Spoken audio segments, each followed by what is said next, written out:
Jesus Christ is risen. It's the good news all the world needs to hear, and you can help deliver the message. The Lutheran Heritage Foundation is dedicated to translating and printing the good books of our Lutheran faith, so that all nations may know the love of Christ. In more than 140 languages, LHF provides Bible storybooks, small catechisms, devotion books, and more that proclaim the Easter message. Learn how you can help at lhfmissions.org.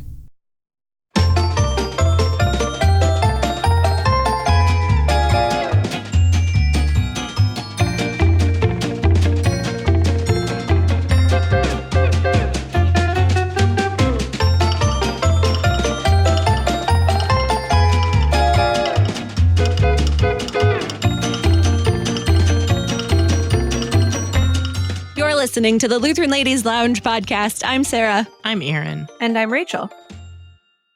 It's time to come to school with me. Yay. It's Sarah Goes to School again. I think this is still, I think that's a still actually.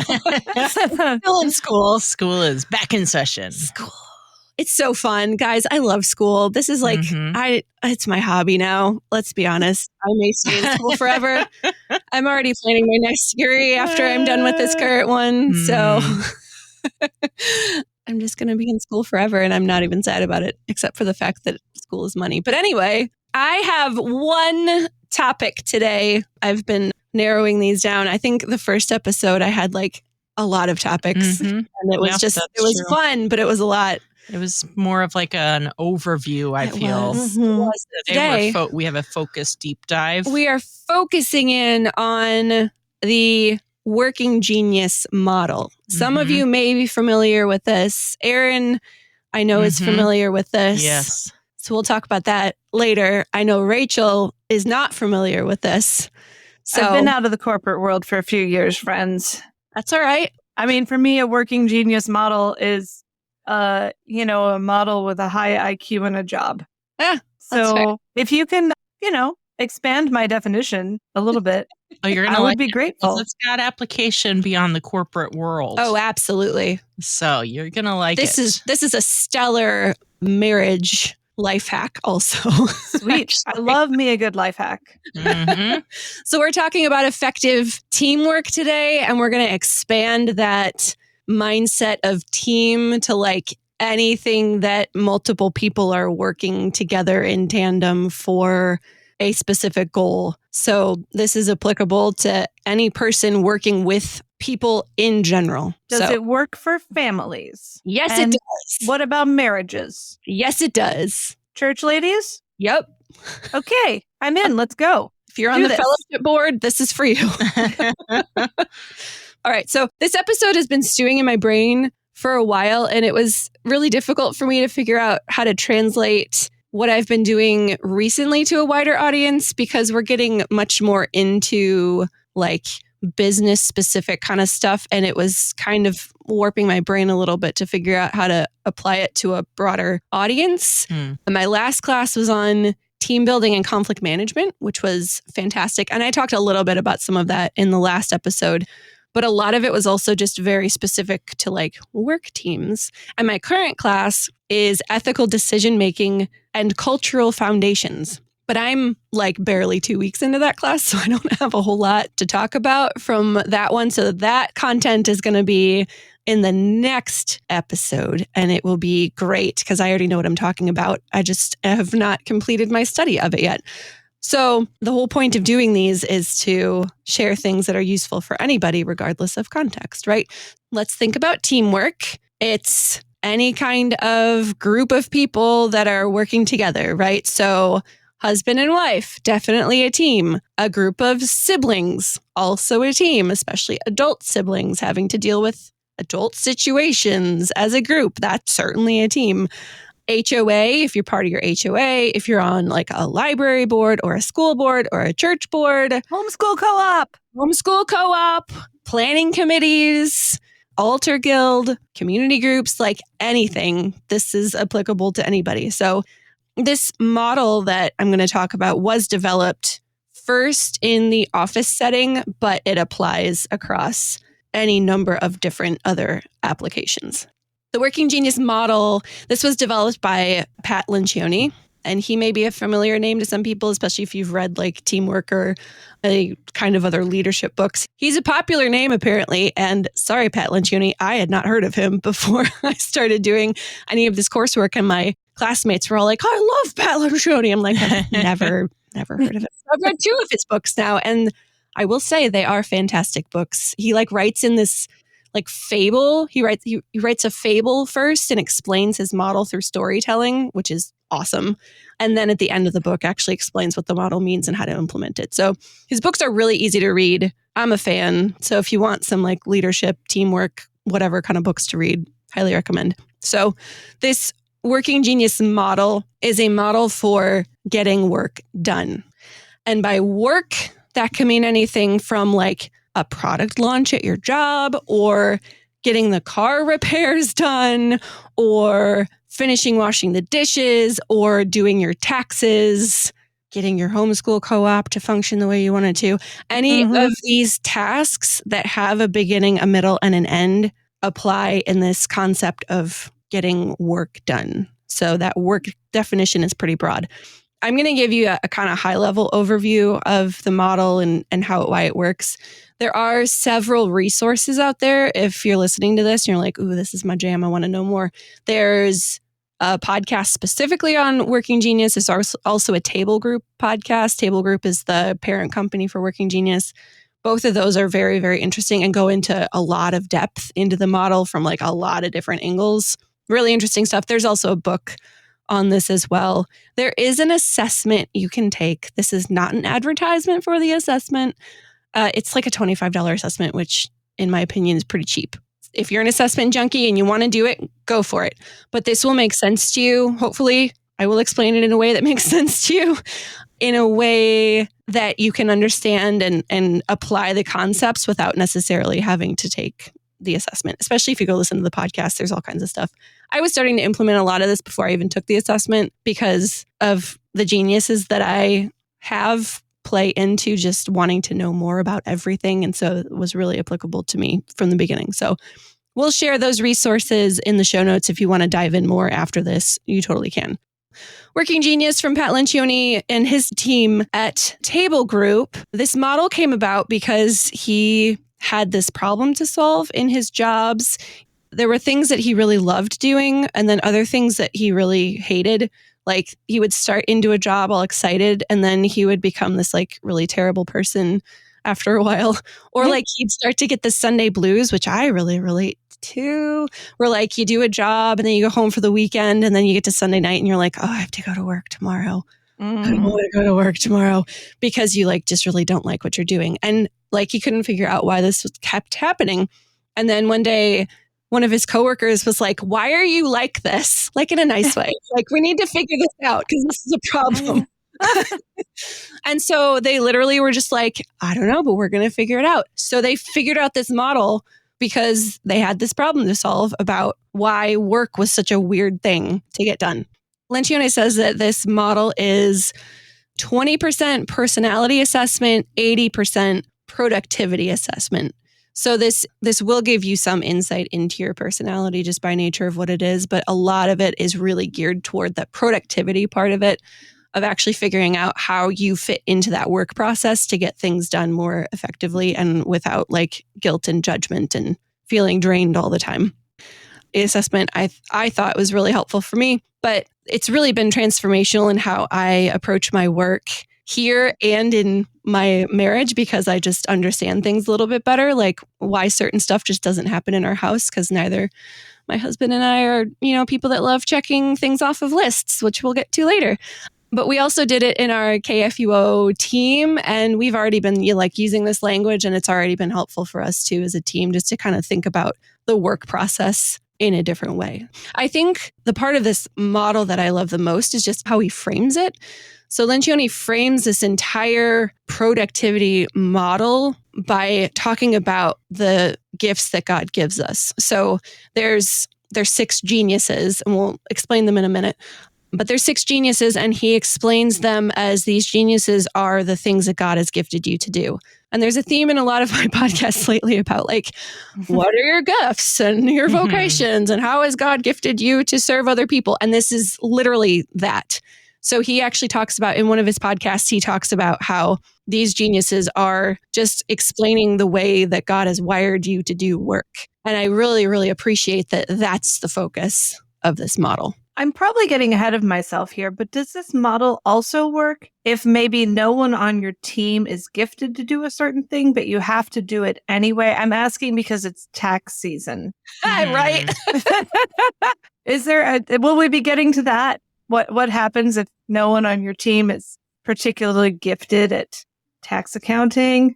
There's a way to work through that. I mean, besides hiring a professional, and Yes, actually, we do, but somebody has to coordinate with the professional. Yeah. So yes, I hope that we can talk about not only learning how to do the things that we enjoy and are good at, but also don't enjoy and are not so good at. Yeah, we'll talk about that. Thank you. A little bit. Might need it.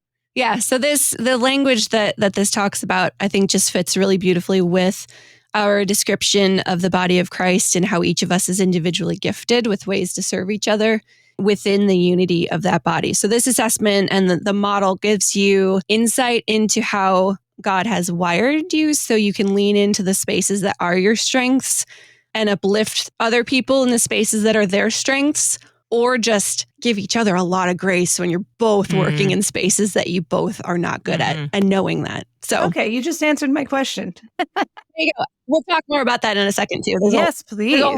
There's a whole thing that they have about this. So Lencioni and his team also say that this model doesn't have to be used alone. So this is one of like a variety of different personality assessments and productivity models and all kinds of things like Myers-Briggs and StrengthsFinder and others. And you can kind of layer them because we aren't one dimensional. So this gives you an insight, but they talk a lot in the podcast too about how somebody with certain geniuses and one Myers-Briggs profile is going to function in a different way than somebody with the same geniuses and a different Myers-Briggs profile, or somebody with two people with the same Myers-Briggs. Like if me and another INFJ have different sets of geniuses, it's all gonna function slightly differently just because of those other layers that come into this. So this is one of many to use.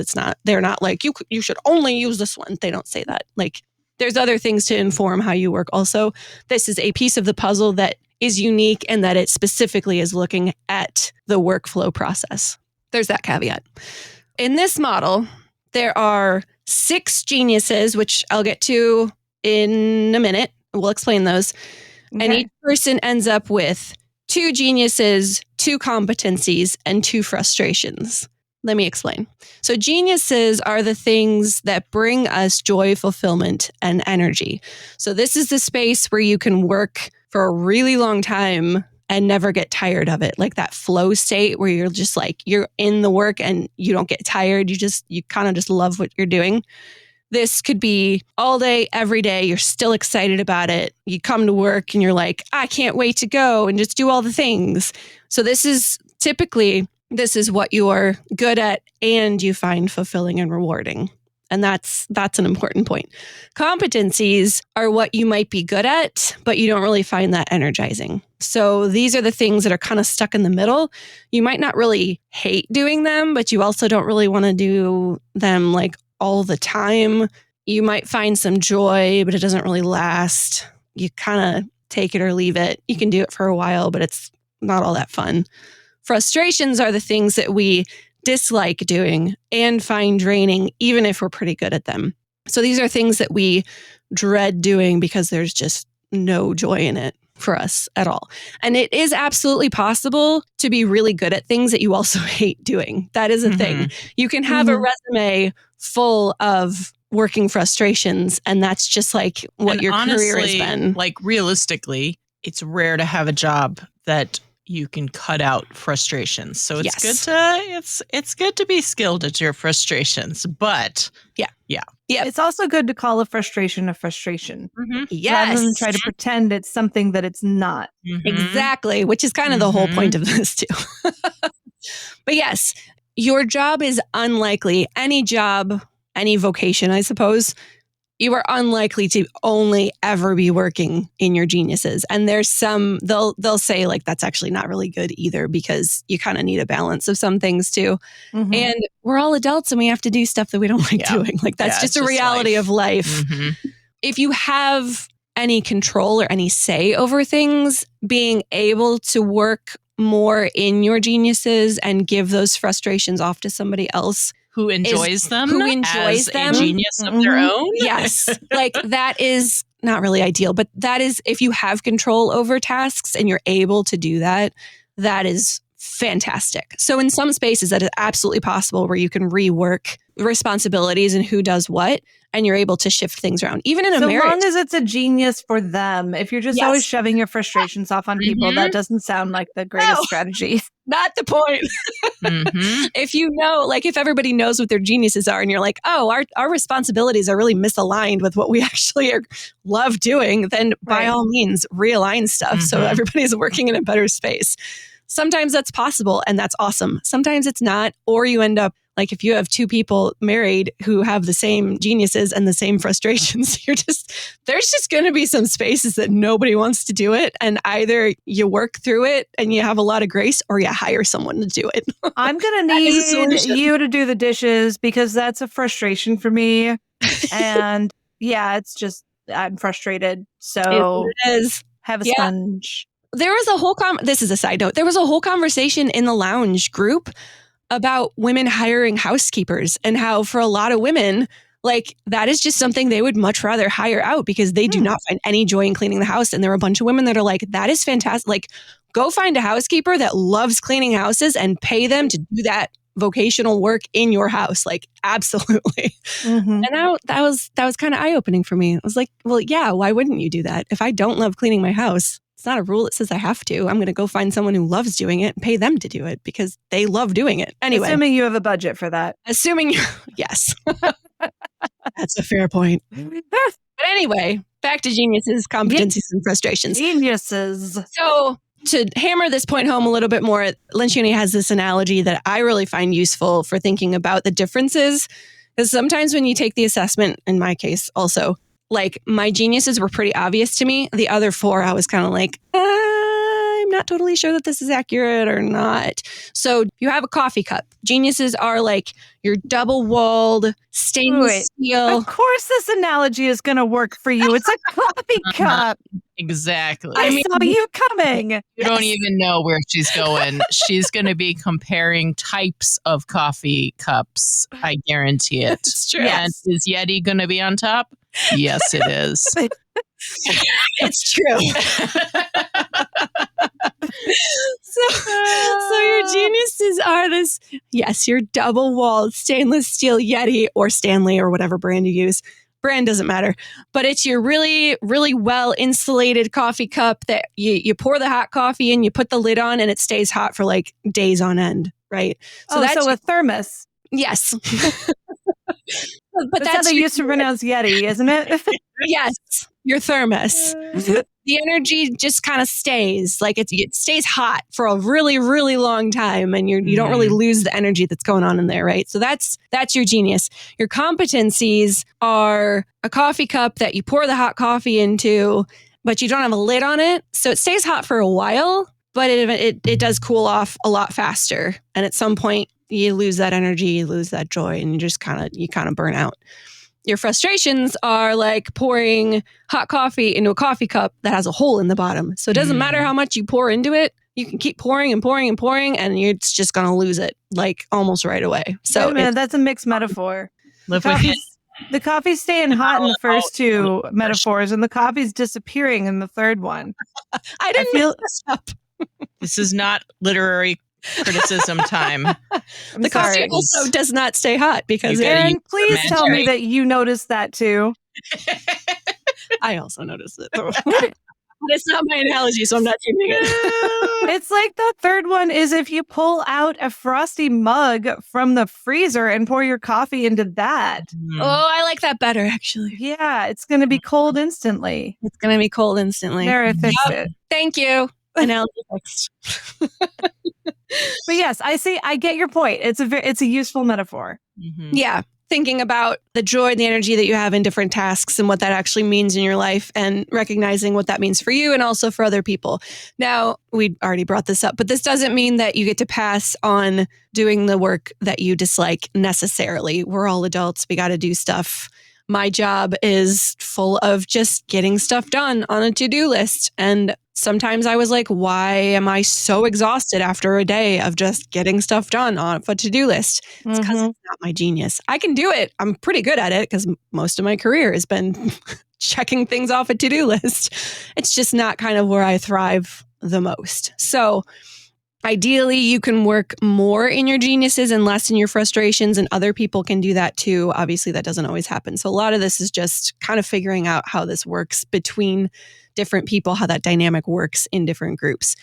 Now, in a business setting, or if you're in a hiring position and you have the ability to hire people to round out your team, this is a great way to do it. I'm in a hiring place right now. We're hiring a person to work with me, which is awesome.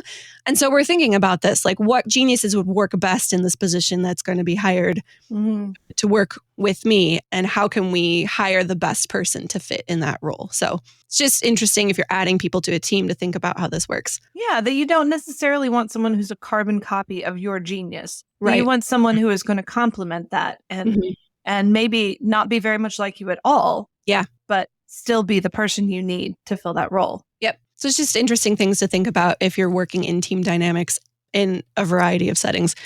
If you have an open spot on a church board and you're like, we need somebody who's really great at getting tasks done, or we need somebody who's really great at just helping wherever that help needs to happen.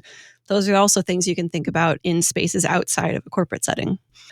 What this really can help with also is that guilt and judgment we feel and experience when we have to do a lot of tasks in our frustration or even our competencies, really, or if we know somebody else is working in a space that is a frustration or a competency, not a genius for them too. We can have a lot of guilt when we don't understand how we've been wired and think maybe we're not smart enough to do this, or we just keep making bad decisions, or just have a bad attitude all the time.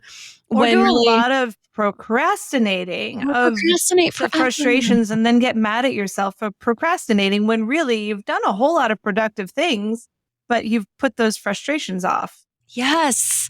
It's just one of your frustrations. It's not one of your geniuses. So like you still have to do the task, but if the guilt is removed and that mental load of shame of like, oh, why do I hate this so much? If you take that out of the equation and you can enter into the task of being like, I know this is not my thing. I'm not going to enjoy it. I'm going to do it for 10 minutes, get it done, move on. It takes that mental load off of you to just do the thing and move on and not worry about the fact that you didn't actually like doing it. Like, it's fine. Just move on. That kind of thing. I like you don't like beat yourself up for hours afterwards. Like, oh, why do I hate this so much?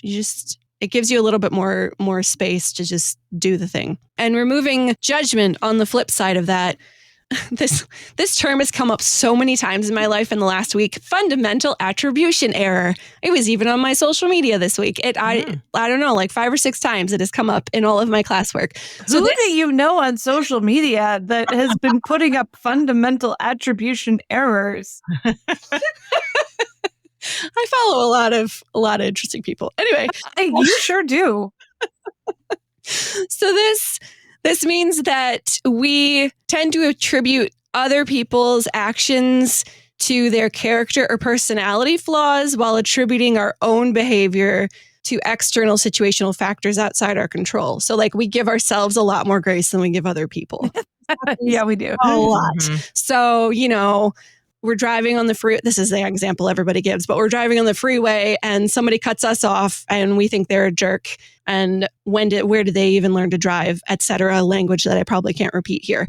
But if we do the same thing, we're like, oh, I'm so sorry. I'm just really late getting somewhere. And we give ourselves a lot of grace and we think the other person's a jerk. That is fundamental attribution error. Gotcha. Double standards. Yes, basically. This applies when we may not understand somebody else's geniuses or frustrations and judge someone else because like all the person has to do is call the person back and fix the problem when really, they also have social anxiety and hate calling people. When it's me and I have to call somebody back and I don't want to do it, I'm like, oh, but I have social anxiety and I just don't want to call somebody on the phone. I give myself a lot of grace, but I don't do that for somebody else when it's super easy to fix the problem, even though I don't have to do it.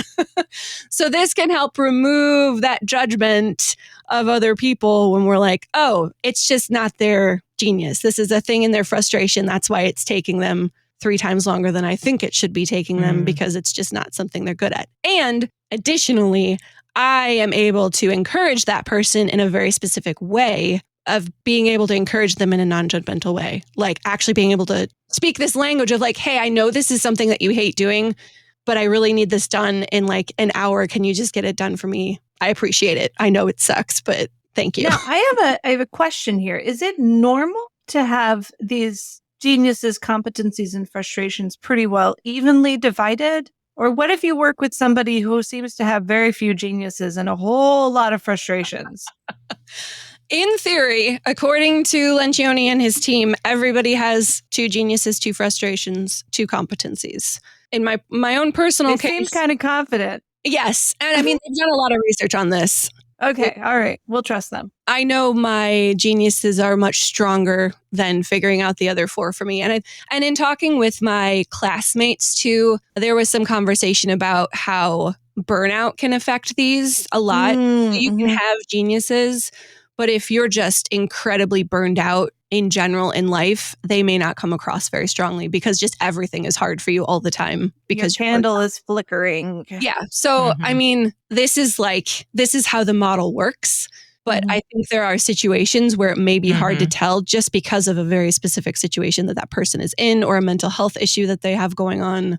Or like there may be other factors affecting this. And like Myers-Briggs may affect this also. If you have an introvert, they may have a specific genius, but if some of the things working in that genius require being super extroverted, that may affect it a little bit. So like, I feel like there's some wiggle room in some of this, I feel like. But if somebody all of a sudden seems to have all frustrations and no geniuses, maybe ask them some questions about how things are going for them, because that's probably, that isn't as it should be. That's a mental health red more flag. That, and also like that probably is an indication more so that they are not right now able to be working in their areas of genius. And instead they're stuck having to do everything in their areas of frustration. Yeah. So it's not that they don't have it, but they can't exercise their preferred mode. Yeah. Also that. Now, the other question I had is, are these things like static, or do they evolve over time? Like something could be a genius that turns into a frustration, or vice versa. According to Lencioni, they don't change. Oh, so okay. That is what they say. And this was the other thing that came claim. up in my, I mean, it's how you're wired. So in theory, all right, in theory, it's not going to change. But that also came up in my conversation with my team, with my classmates, about the whole burnout situation, how for one of my classmates, for one of her team members, it did actually change. But she attributes that the geniuses themselves probably didn't change. The assessment changed because of the burnout situation that the person was in. She was just working so hard in a certain area that the assessment was not actually accurate to what was true for her because of just the situation. Okay. The mental health situation. So you would not necessarily change, but your assessment may change depending on other circumstances. That's how I would put it. Yeah. Okay. Cool. So we got to talk about what these actually are. Yeah, please do. Okay. There are 6 geniuses. It is beautifully simple. I think StrengthsFinder has like 30 some. I haven't done that one yet, but that one has like a whole boatload of them and they're hard to remember and whatever. But this has 6, so it's pretty easy to remember. They also make a fun little widget. The acronym is WIDGET, which makes it really fun. I love that. That's a great acronym. And they work in like little gears. So it's really adorable. It's really fun. Okay, so I need to have you imagine what this looks like. So there's 6 gears. There's a row of 3 on top and a row of 3 on the bottom, and they kind of make a W with a little extra tail at the end. If that makes sense? Nope. It's a zigzag. It's a zigzag. Oh, zigzag. Okay, gotcha. Thank you. was imagining a box at first, but it's not a box. It's a It's zigzag. not a box, Okay. it's a zigzag, yes. The point is that as one gear turns, so do all the rest of them. So these are all interconnected. None of them are better or worse than another. Even if you hate the ones that you are, none of them are bad. They're all necessary in the flow of work in productivity. They all work together and they're all necessary. Each of these geniuses fit into how any work gets done. And so the first genius is wonder. This is where we start. This is what I am, which is probably no surprise to anybody who knows. No surprise. Sarah sitting and staring out the window, just thinking about stuff all day. Yeah, that's me. Anyway, people with the genius of wonder love to speculate and ask questions. So they ask questions like, why are things the way they are? And is there a better way? And is this the most potential we can achieve? And what if we do something in a different way? Why is this thing the way it is? They love to sit in this world of wonder. Anne of Green Gables, absolutely a wonder genius. I'm currently reading that book and I just chuckle at her. I'm like, you're a wonder genius. So they love to sit in this ambiguity and imagine all the possibilities. And they identify the needs for improvement or change and create conditions for that invention to happen. So these are just the big idea people. They just like to sit and think about everything. So after wonder comes invention. So these people love to come up with new ideas. So inventors get joy from innovating from scratch. They love a blank whiteboard to just come up with stuff and invent new things. Or a piece of paper they can like brainstorm on. They take whatever somebody is wondering about and say, that's a good question. Let me invent a solution for it. So inventors love to generate these new ideas or solutions to solve problems. They don't always have the ability to discern whether or not the idea is good. The next one comes in. Discernment is the next genius. So the people with the genius of discernment take this idea and evaluate it. They're like, that's a cool idea. Let's think about whether this is actually a good idea or not and whether it will work for us in our own situation. So I feel like this may be an area in which Erin is gifted because I rely on you for that a lot. Erin is a great discerner. Yes. So people with discernment have really good instincts, really good gut feel, really good intuition, which actually, side note, I am also a discerner. And it gets really confusing when you're like, oh, that's not a good idea, but you can't actually like articulate why it's not a good idea. You just have a feeling like your body's telling you that it's just not a good idea. And that's a thing with discerners. They can't necessarily tell you why it's a good or a bad idea. They just kind of know because discerners have a way of recognizing patterns. They curate what's going on around them and their brains recognize the patterns from across different industries and stuff. So discerners know how to connect dots and give really good feedback. They don't have to be like industry specific. They don't have to have a broad range of knowledge about a certain industry in order to tell whether or not something is a good or a bad idea just because of that pattern recognition that they have. So they'll go back and forth with the inventor, inventing an idea and assessing it until the discerner is like, yes, this is a good idea, but now somebody needs to get everybody moving. So the next one is galvanizing. So people with the genius of galvanizing generate enthusiasm and action around an idea or solution that has been discerned already. These are the rally the troops kind of people. They're the ones that are like, hey, let's go get this work done. This is one of my frustrations. I'm terrible at this. Yeah, I think you and I maybe share that. It's possible that someone told me once at an evaluation that I was much more gifted at managing projects than people. I think that's an exact quote. Yeah. So maybe I'm not a galvanizer. Is that what this one is? Yeah. Galvanizer. Yeah. But I don't know. I got to take the assessment. Maybe it'll surprise me. Maybe I have hidden gifts that I'm just You never know. You never know. So galvanizers. You probably do know. That's I probably know. I feel like, and this is just me, and this might just be my wonder showing through, but I kind of feel like people are going to have a good idea of at least what your geniuses are. Like that's not going to be a shock. Yeah, like you're probably going to know the ones that really bring you joy. Well, yeah, you look at the list and you go either, oh yeah, that sounds like me, or you look at it and go, oh no, I don't think so. And there are some gray areas, but a lot of them gray areas are probably kind of obvious. Mm-hmm. Oh yeah, all right. If it's like, I don't know, I don't really hate it, but I don't love it, it's probably a competency. Anyway, Okay, sorry, gotcha. down a path. Galvanizers, so they love to get things moving, and they really love to get people rallied and together, and like, this is a great idea, let's go do it. They're the cheerleaders.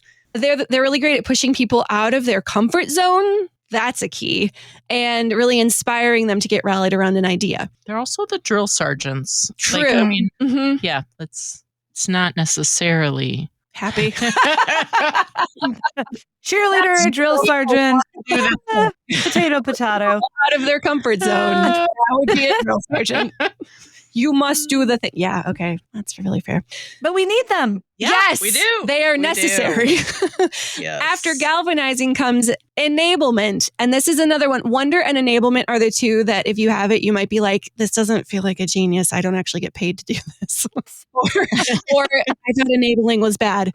Enabling has a lot of baggage, the word itself does. Yeah, but enablement is really necessary for getting stuff done, because enablement, people with the genius of enablement respond to the galvanizer and like start doing the work. The genius of enablement is the people that actually do the work. When somebody says, let's do the work, they're like, yeah, let's do it.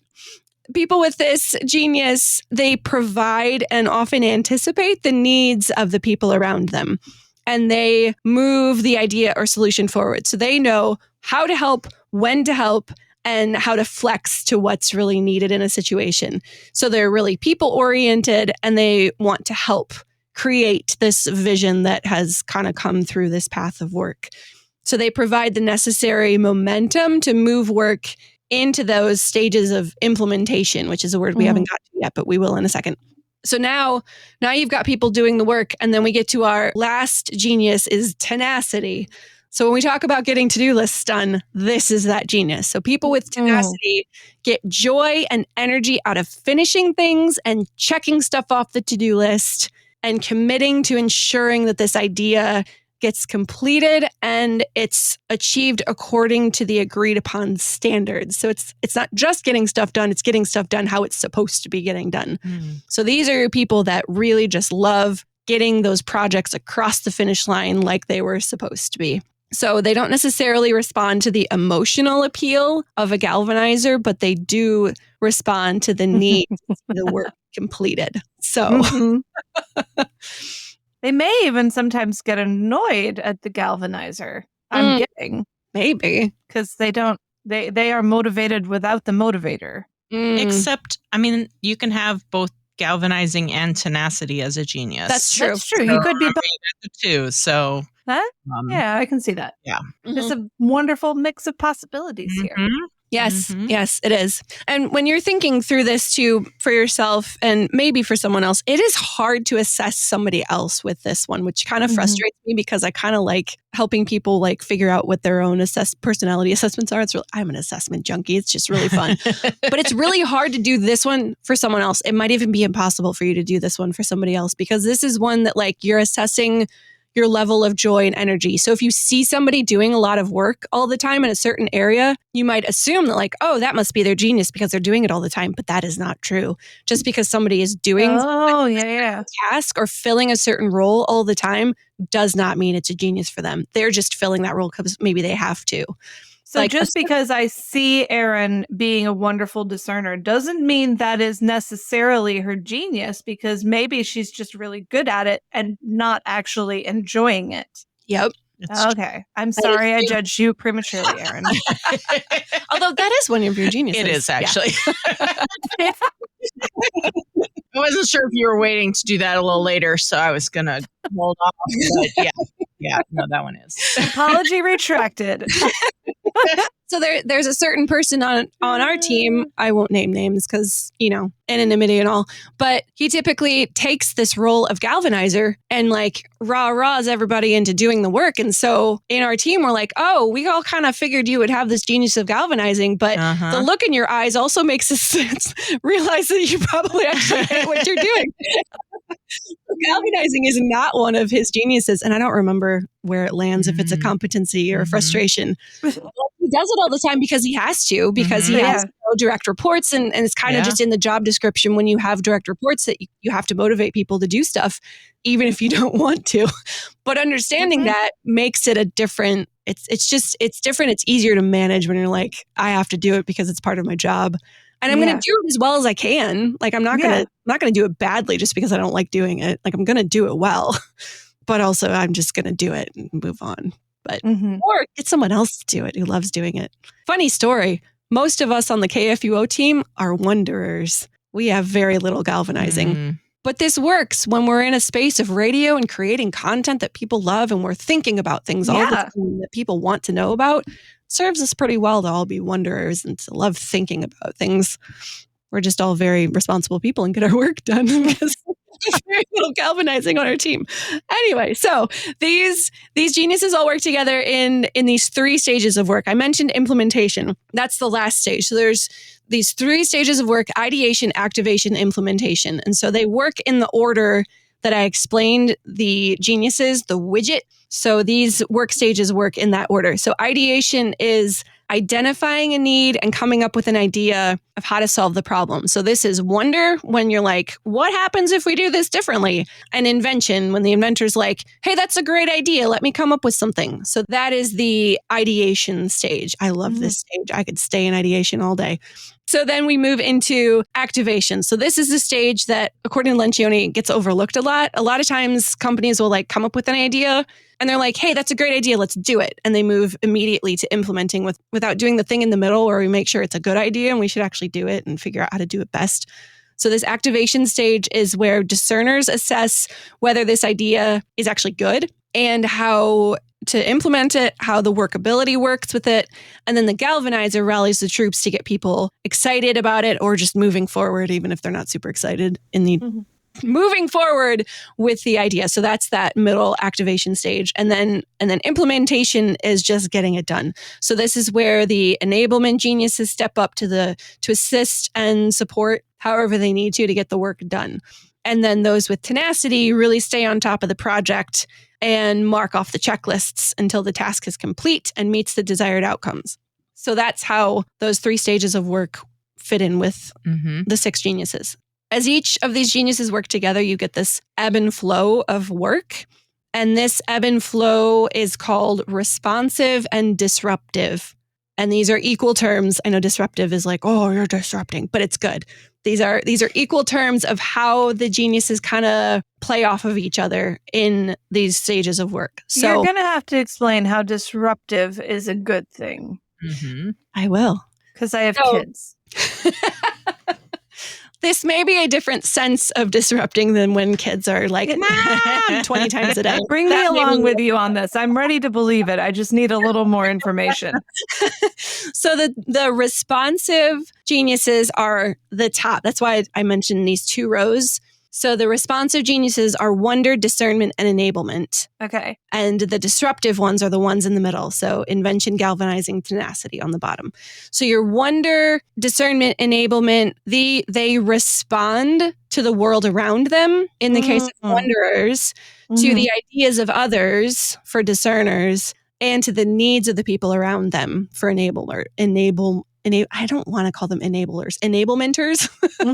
So they're the ones that they respond to what's happening. The disruptive geniuses, invention, galvanizing, and tenacity, they disrupt the status quo to drive the change forward. So they're the ones that are actually pushing forward in this stage of work. So they're pushing forward, driving change in the world, in an organization, and in the people around them.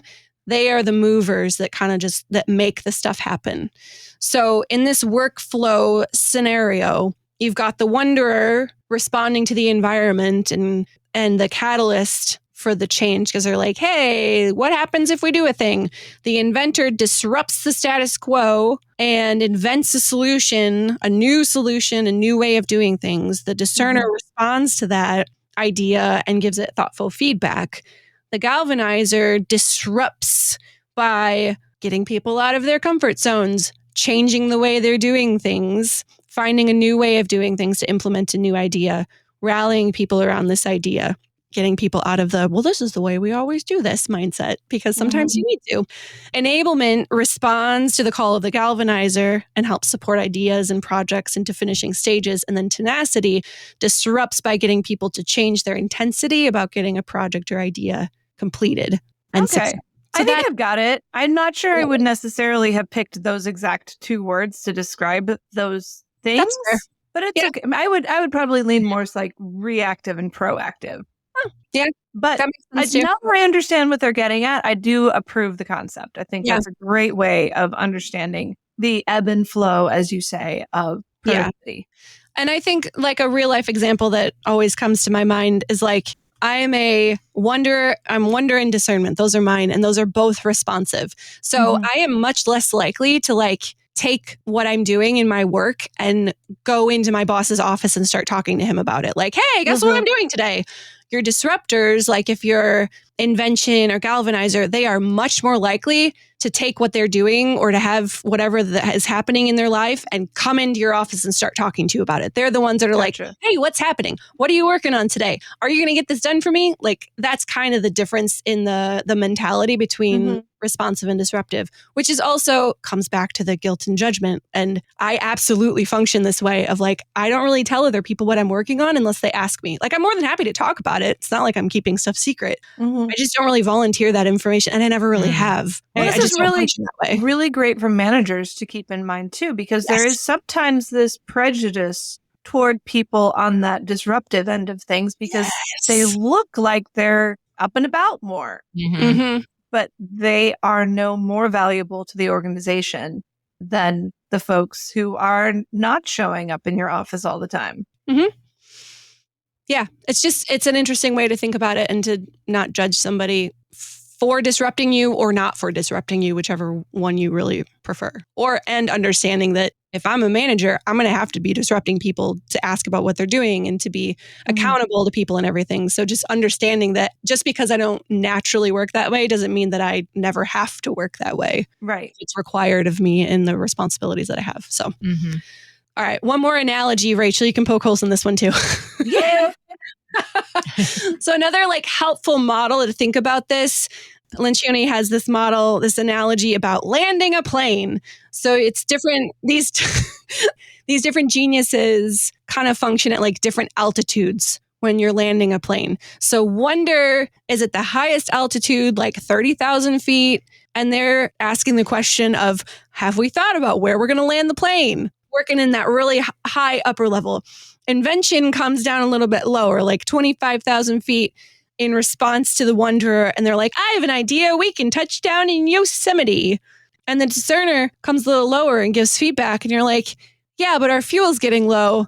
They may not have the right services that we need because we're low on fuel. And we need this analogy is raising my blood pressure and not triggering my anxiety. Please go on. But just you should be aware of that. Yeah, I appreciate that.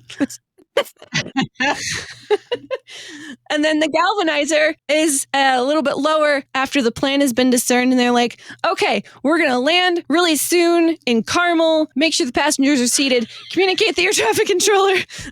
Surprise, passengers. It's Carmel. We're going to land. You didn't know it, but guess what? You're going to love it. I just know it. They've got amazing Sundays there. Let's do it. Galvanizer right there.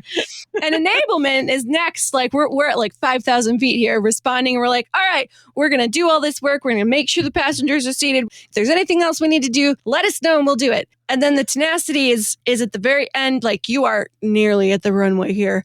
And we're like 5 minutes out from landing. We're going to confirm with the air traffic controller the runway is open. You're probably going to do that a lot earlier anyway. But yeah.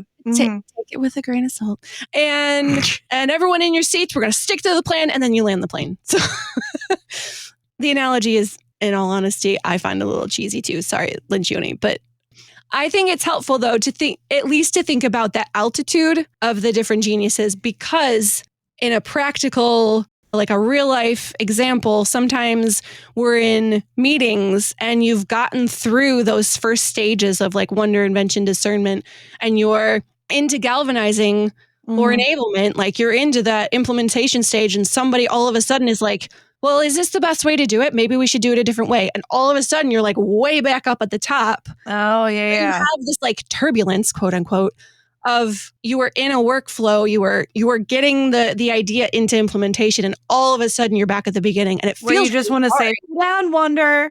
Yeah, right. So that gives you kind of the language of like, oh, we've just like, this is some turbulence here because it takes you a lot of time and energy to get back to where you were if somebody pulls your entire idea back to the beginning of the workflow, or the opposite, where you're in an ideation meeting and you're just coming up with ideas and somebody all of a sudden is jumping to the end of like saying implementation ideas. I think I do this sometimes actually. And you just start like figuring out how to implement stuff when you're really still in a brainstorming phase. And it takes energy. Like you just dropped several thousand feet in your altitude of workflow. The oxygen masks are coming out. Right.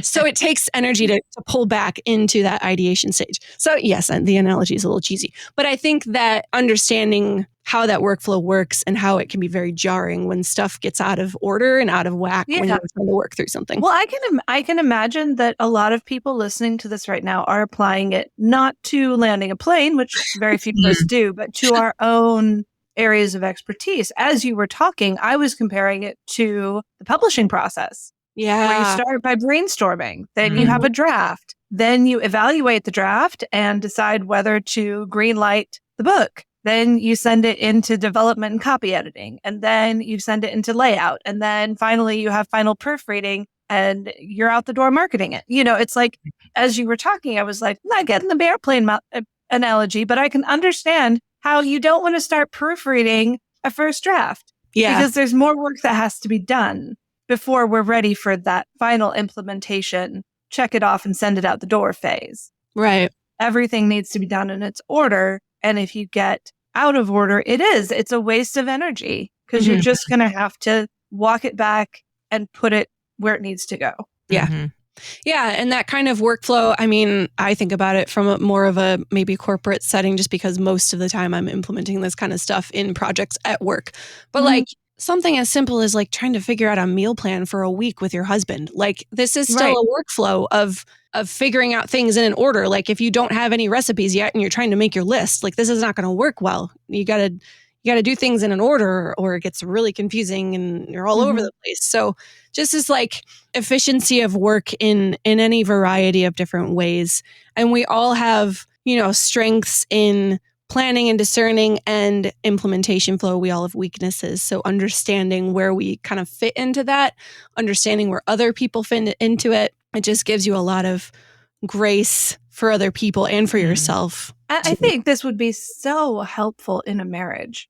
Yes. To understand where because marriage is just one series of shared workflows after another. I mean, it's more than that, obviously, but it's not less than that. And to understand, okay, going into a workflow process, we're going to have to get through all these steps if we want to get this done. And you have a genius in this. I have a genius in this. However, when we get to this step, this is a frustration for both of us. So when we get there, it's going to be a grit our teeth, hold hands and just go for it. And it's not going to be easy for either of us. So let's not start hoping that one person will suddenly discover an undiscovered genius in this area that has never yet been there before. But let's understand that this is always going to be a point of friction for us and be ready with that grace ahead of time. Yeah, I can see how this would be really super helpful in marriage. Yeah. And when you get into those situations, like if it's not weird and you're able to like pull in a friend who maybe that is a genius and they're able to just give you some wisdom and accountability or just like kind of work you through that stage. Sometimes that would be weird depending on what you're doing, in planning things in your marriage. But you may have the opportunity to just bring in a third person. An encourager. Good at that. Yeah. To kind of pull you through that stage. Or like another, my husband and I don't think either of us have tenacity. And so just finishing projects is really difficult. We love, I'm pretty sure he's a wanderer. I'm not 100% sure, but boy, we love to think about stuff and we have big ideas and think about all the stuff we can do. But like how much of that actually happens because neither of us has tenacity. So, like in some situations, like in the taxes, if that is just not your thing, there's no shame in just hiring someone, if you have the money for it, hiring someone to just get it done. If that's just a thing that makes you both angry. Well, yeah. And then, obviously hiring someone is just part of the job. Right. That someone's got to actually work with that person to get to the tenacity stage. But if that's a frustration for both of you, then don't blame the other person for not loving that. And when you don't either. You don't either. You're in the exact same position. So as you said, Grace. Yeah. Okay, so, oh goodness, we've been at this for almost an hour. So I mentioned my geniuses are wonder and discernment. My competencies are invention and tenacity, and my frustrations are enablement and galvanizing. So my geniuses are zero surprise to me. The other four, part of me wants to keep moving them around, and maybe that's just the discerner in me going like, is this actually the way it's supposed to be? I don't know. I can see it, actually. I can totally see it. I think I gotcha. Yeah. Erin, what are yours? Because you've done this too with your team. Yeah. So mine, so I have to think that while the majority of their research shows that everyone falls into a 2x2x2 format, there's still a bit of a scale within those. Mainly because there was more nuance. Here's why. Because I did not realize that I was taking the exact same assessment twice in a row. And I took it within a month of, I took it twice within a month. Once in the context of the church council, and once in the context of my job here. And discernment was a genius in both cases. Not surprising. Yes. However, ideation was no, not discernment in both cases. Ideation. Invention? Invention. I get the words know. mixed up. Invention was true in both cases. However, in the first time I took it with the church council, I got wonder as my other genius. And the second time I took it, when I was sort of thinking about work stuff, I got discernment. And so my theory is that I'm actually pretty high on wonder, but maybe default more to discernment overall, since most of my waking life is at work. So anyway, I don't know, but I have to think there's something there since I scored slightly different. However, in both cases, enablement and galvanizing were my frustrations. So I feel like that may be something the three of us have in common. I mean, just a hunch. Kind of my theory is that I'm pretty sure you're going to know for sure about probably one of them. Absolutely. Yeah. And the rest of them, I don't know. Yeah. I also, as I've thought about it over the last couple of months since I've kept running into this this year. Right. Everyone's doing it. I know. Sarah heard I did it and she's like, what are you? But as I've thought back over different job situations that I've had, I think back to the time that I struggled the most in my work with just feeling satisfaction was the time there were a few years where basically the job that I was in, the expectation was that I would actively not do my geniuses. And that was sort of off the table. Invention, discernment, no, that is not welcome in this time. And the primary things that I did have to do were enablement, one of my frustrations. Oh no. And tenacity. And so that was a competency, but still, it was a hard time. Yeah. It was super draining to have that be the primary component of my work. Because those are the things that are fun for you. Yeah. If someone else is doing all the fun stuff and sticking you with the stuff that isn't fun. And it's not like you can just turn off the invention and discernment. So I can still see stuff, but that you were not welcome to contribute. So anyway, that's hard. That was a hard time. But that is not my current situation. I'm very glad glad about that. And I'm really interested to see. We haven't done a whole lot with it yet. Just the beginning of this year, the other people in our department, we were all completing the assessment. So I'm sort of curious to now start seeing, what does this look like? How do we all fit together? Sarah, you said that you guys, and your team were discussing where are you aligned? Where are some gaps? What does that look like? What does that mean if you want to add someone to your team, which we currently have a few positions that we are looking to fill. And so add for people, work with Erin, apply for jobs. But maybe especially it seems like we could use some galvanizers also. Hey, we can too. Our department also could use some galvanizers. I feel like it takes a very specific kind of person to be a really good galvanizer. Yeah. Mm-hmm. I want to meet somebody who has a galvanizing genius. I'm not sure I actually know anybody with a galvanizing genius. I know a couple. Yeah. I mean, I don't know for sure because you're not supposed to make these decisions for other people. Like, but if I had to guess, I would say I know them because you can see them coming a mile away. That's true. They usually are holding a clipboard. Actually, one of my previous bosses that was like super influential in my life, she might have been a galvanizer. She was really good at that. Yeah. That's true. It's like it's a very special kind of person that's really good at motivating people. I mean, each of them, it is That's interesting. true. Each of them is other thing that I do really appreciate about this model is I don't think that so for a little bit, I got the impression that he sort of viewed that top 30,000, 25,000 as that's where the leadership are. Oh. And then you had like the people down lower were not necessarily in leadership. But I don't think that is necessary. I got that impression a little bit when I was reading the book. But the podcast explains it a little bit more.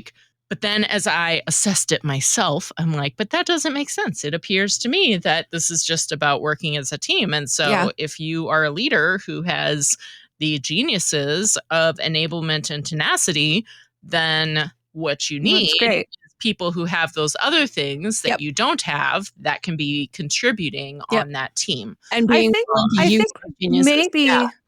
I think maybe where that impression comes in is that oftentimes the higher up you get in an organization, the more freedom you have to choose your geniuses.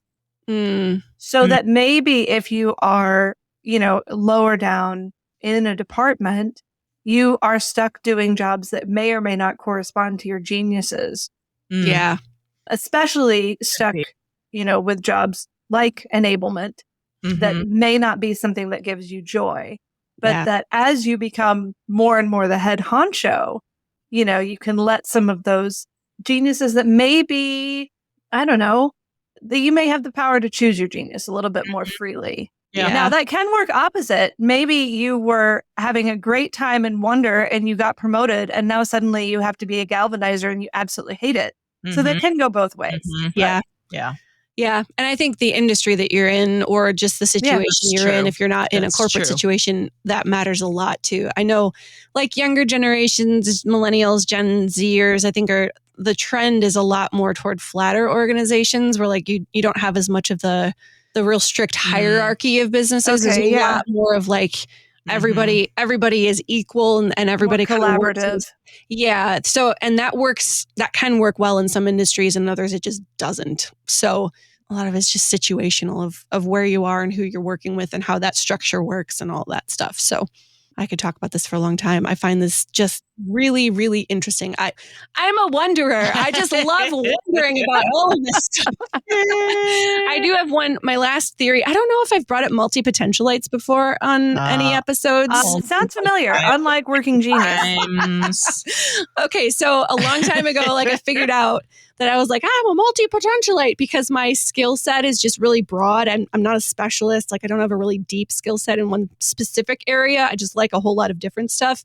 But now after going through this, I have a theory that people who are multi-potentialites and are unsettled in any of the jobs that they have have, like they work 3 or 5 years in a job and then they're like, I need to do something else. Mhm. My theory is that those are wonder geniuses that don't have a job that allows them to wonder as much as they want to. I gotcha. Because, Yeah. because I mean, I'm convinced I'm a multi-potentialite because I have interests in a whole bunch of different things. And I was kind of getting this like 3 to 5 years of like getting 3 to 5 years into a job and be like, I'm bored. I need something else. Mhm. But this job allows my wonder genius to just run wild. And so I don't get bored because I'm able to research a whole bunch of different stuff. So I'm able to have that wide multi-potentialite knowledge Mhm. without having to specialize in anything other than like, my radio stuff, how to edit audio. But it allows me to do that. So that's my theory, that multi-potentialites are really just wonder geniuses that haven't found a job that allows them to wonder all the time. Mhm. I don't know. You're right. Because some of the geniuses are less valued Yes. in the real world. Mm-hmm. It shouldn't be that way, but it is that way. Yeah, like what do you do if you have a genius of wonder? Please pay me to think all day. Thanks. Like, how do you put that on your resume? I'm great at wondering. That doesn't really work. Or enablement. I'm great at helping people all the time. I don't know. It's just, Yeah. Yeah. There are some that have more cachet than others. Yeah. But they're all necessary. They're all valuable. It's true. It's true. Yep. So I'll share the different resources in the show notes if you also, like me, just kind of love learning about this stuff. There's a lot more you can dig into. There's all kinds of other layers and things you can do. So we'll put some links in the show notes if you want to keep learning about this. And if you're like, this is totally not my jam, that's fine too. It doesn't. If you're not a wonderer and you just want to move on, that is totally fine. I am not offended. And I suppose the one caveat I would answer, it's wonderful to take assessments and understand who you are and how you work. But it's also important to remember that only God knows you perfectly. Yes. That every time we look at ourselves in a mirror, we see a backwards reflection. That He alone knows truly who we are and can, be that source of our identity. Yes. So, because, you said lots of things about 100% of people have these 6 competencies. I'm like, yeah, that's probably true. But I don't know, to add more nuance to that is something that I would always, maybe I'm a discerner. Hey! That wouldn't surprise me either. But anyway, when I'm talking to my kids about stuff like this, because teenagers, of course, are very much into who am I? What gifts do I have? Yeah. How can I understand and maximize those gifts? And to remember that, yes, you have these gifts and it's good to think about them and to identify them, but also to remember that God sees you better than you see yourself. Yep, absolutely. And on a final note about that, I mentioned earlier that I just keep wanting to do degrees, right? And I'm already making plans. Well, remember a really long time ago when I was like, I'm going to get a theology degree. And then I ended up doing this one in organizational leadership. I do remember that, actually. So I actually started applying to the seminary to do business studies in fall of 25. So it's happening, finally. Nice. That's wonderful. It only took another master's degree for me to figure it out, but that's okay. I will be another student for like 6 years. I'm so proud of you. I'm so excited, guys. Like, I gotta finish this thing first, obviously. But so this Sarah Goes to School segment is going to just be a regular standing feature. It's just going to keep going. Yeah. Oh, goody. I love that. That's great. We'll just get theology and soul care in a year and a half. I'm just giddy about it. I can't wait. So anyway, that's all I have. And it's been a really long... I did one thing, and I think this is the longest episode yet in this series. So, whoops. Thanks for sticking around, y'all. I'll put some links in the show notes. And of course, you can comment if you've done Working Genius. I would love to know what your geniuses and competencies and frustrations are. If you want to drop those in the comments for this episode in our group, the Lutheran Ladies Lounge on Facebook, or on Instagram, you can do that at Lutheran Ladies Lounge on Instagram. You can find all of our podcasts at kfuo.org/Lutheran Ladies Lounge, or on your favorite podcasting app, or on the KFUO radio app. You can also sign up for our e-newsletter in the show notes for this episode, or you can send us an email, lutheranladies@kfuo.org. You're listening to the Lutheran Ladies Lounge podcast. I'm Sarah. I'm Erin. And I'm Rachel.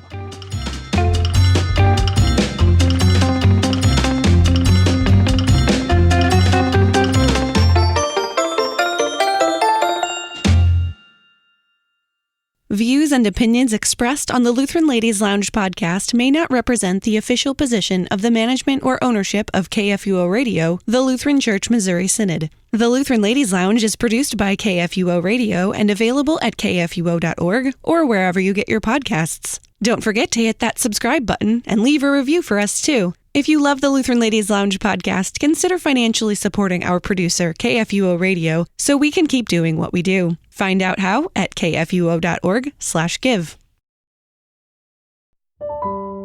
The Lutheran Ladies Lounge podcast is underwritten in part by Lutheran Heritage Foundation. LHF translates, publishes, distributes, and introduces books that are Bible-based, Christ-centered, and Reformation-driven. Learn more about their global ministry and how to support their projects at lhfmissions.org.